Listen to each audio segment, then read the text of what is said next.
A new NFL record was set this week as teams start the big push for the postseason. The big question, will it pay off? We'll talk about that and a lot more right now. This is Offside Sports.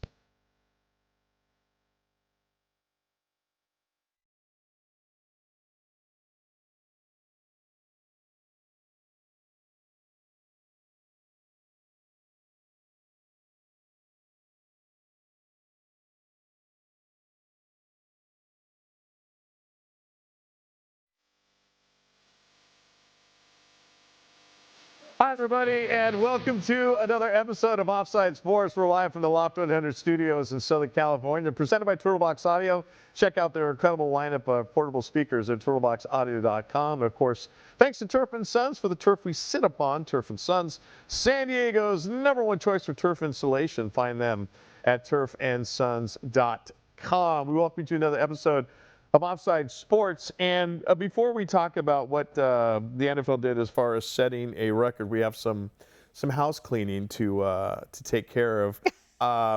First thing is, Dave, I know you are an uncle, right? Yes. You're an uncle. Yes. Allison obviously is not as uncle. She's an aunt. I am an uncle several times over. And that would leave one CJ Stubb as we welcome him to the Uncle Club. Congratulations to his brother Garrett and his wife. How do you pronounce his wife's name, Siege? Evan. Evan. And that is little, beautiful Bowen Stubbs, Wow. their new baby daughter who came into the world, about a week ago or so? Yeah, November 1st. November 1st. What a Scorpio. Woo! Yes, sir. Scorpio. What a beautiful photo. Yeah. But we've been talking with you about knowing that it was coming and stuff, and I know how pumped your mom and dad are. But congratulations to your brother and his I didn't know I was getting the wonderful love wife. to start the show. Of course, you're going to get some love. All right, we're going to talk in the NFL, but we didn't have a show last week because I was sick, and I apologize for that.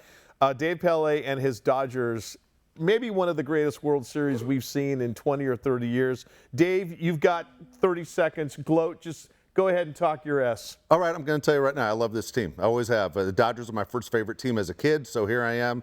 Loving the fact that the Dodgers won greatest World Series of all time. That Game 7 might have been the greatest game of all time. I know it's painful for Allison. That's fine. Look, if you don't love the Dodger uniform, you don't love the United States of America. Because if you look at our colors, we're exactly the same colors as the flag. And again, if God's not a Dodger fan, why is the sky Dodger blue, Allison? I don't see anything that brown goes with. The only thing brown I have is cowboy boots. Otherwise, brown doesn't go with anything. It's bad enough Padres have the worst uniforms of all the sports, but you've had 57 seasons to experience what I'm experiencing today, and you still haven't experienced it. Back-to-back champs. We're looking for a three-peat. Shots fired. Oh, goodness. All right, well, there you go. That wraps up our baseball coverage here on Offside Did Sports. we start? I hope you're Googling how to be Dave. I hope that's what you're Googling on that phone. I missed it already. It was fantastic, and as someone really didn't have a dog in the hunt, we picked the Toronto Blue Jays. We did our World Series picks, but I called you immediately after, and I was just like, OS. Well, we were all texting each other during the game that last too. game. I mean, it was. Stressful. I'm not going to lie. It was stressful as could be. It easily could have gone to the Blue Jays' way. Yeah. It was the Yeah. only sporting event I've ever seen in my life when the game was over. It took a long time to click in that the Dodgers actually had the higher score. It was so bizarre and so hard to watch. Because CJ and I were talking right before he came on. CJ is obviously a professional baseball player with the Nationals.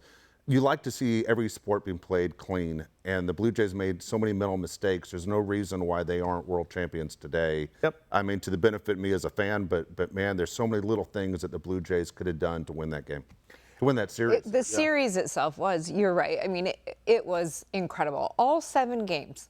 It was so much fun. I was sad when it was over. I really was, because it was spectacular to watch. It's back-to-back years that the Dodgers didn't win the World Series, but the other team gave it to them. Yeah. I've heard that before. The Yankees and the Blue Jays now. It's amazing the Dodgers won the first one in 5 games. Hey, you but have to yet be there to win They it. weren't the best team, but okay.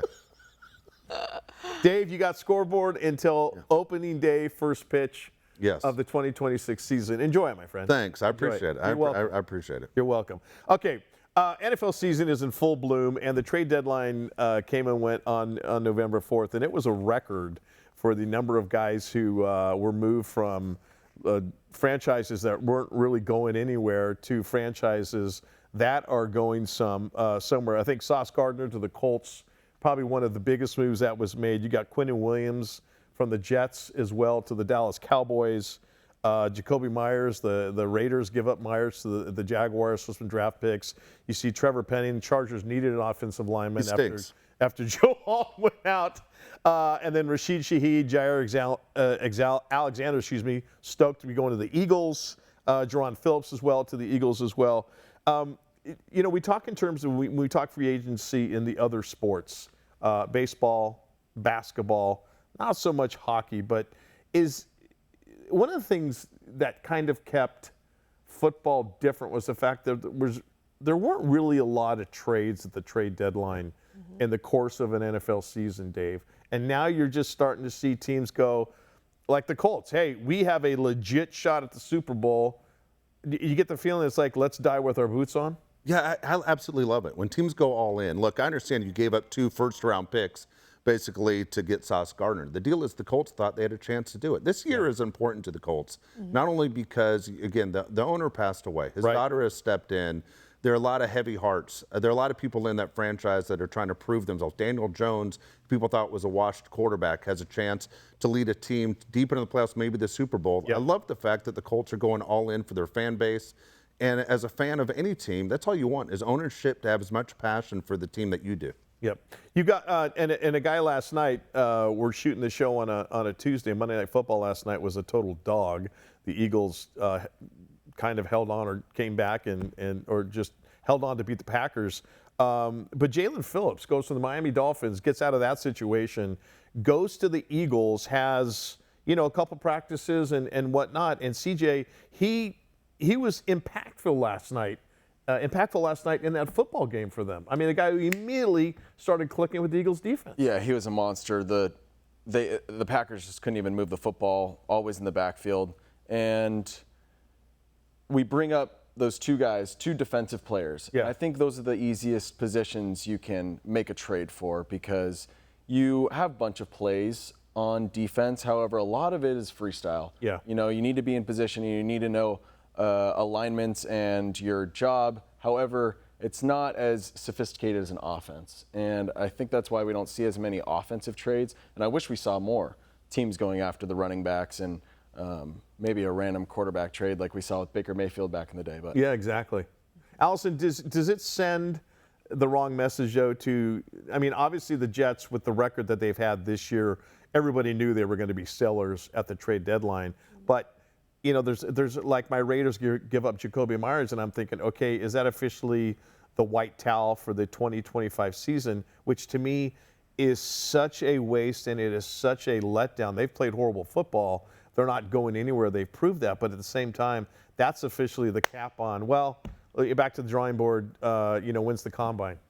Well, I think for the teams that are receiving the trade, like you said, the Colts, they're all in and they're all in now. Yep. For the teams that are giving up some of these players, I think it's important they're looking ahead now. They know they have no shot at it now. They want to build for their future. They might get some great draft picks, some other players, depending on what the package is, can be beneficial for both sides. But Mike, you as a Raider fan, Max Crosby, one of the best players in football. I'm surprised he wasn't moved. Okay, that's what I was going to say. Would it have hurt you to move him? Yeah, because you love him. Yeah. I love watching Max Crosby play because you have to be aware of where he is on the field at all times. You wish every guy had that kind of energy. Loved it as much as him. But at the same time, when I look at a guy like Max Crosby, it seems to me that Max Crosby is a guy that they should have moved, and you could have got 2 first-round draft picks. I apologize. Are you having a stroke because your watch is talking to you? I feel like in that case, though, if you give away Max Crosby, you're saying we're not ready for 5 years from now. I haven't been ready for the last 20. Well, I couldn't agree more with that. At least the Jets Watch it, get Dave. 2 first-rounders. Yeah. But the other thing I think that makes a big impact is for fans is fantasy football. You're watching especially people that are really into it and have a lot of money on the line with it. They're looking at players. They aren't necessarily rooting for their team anymore. I'm sorry. I cannot. I'm sorry, no, everyone. it's I'm okay. I'm sitting here waiting for either my phone or my iPad or something else to ring instead of the one that was on my watch that wasn't silenced. I apologize. Dave, Allison, with with a guy like Max Crosby, Yeah. is kind of putting a bow on it, you think to yourself, okay, we can build around him, we can get better. You keep him because you think you're going to get better like in a season or two. Right. But if he comes to you, it's like Max is giving us everything, like you said, Dave. If I'm Max Crosby and I'm a fan, I'm like, dude, go and win your Super Bowl. Right. You certainly deserve it. All right, are we as sports fans tired of the leadership of our major sports leagues worldwide trying to shove their sports down our collective throats worldwide? La Liga in soccer has a big issue on its hands. We'll tell you what that means next as Offside Sports continues. Oh my.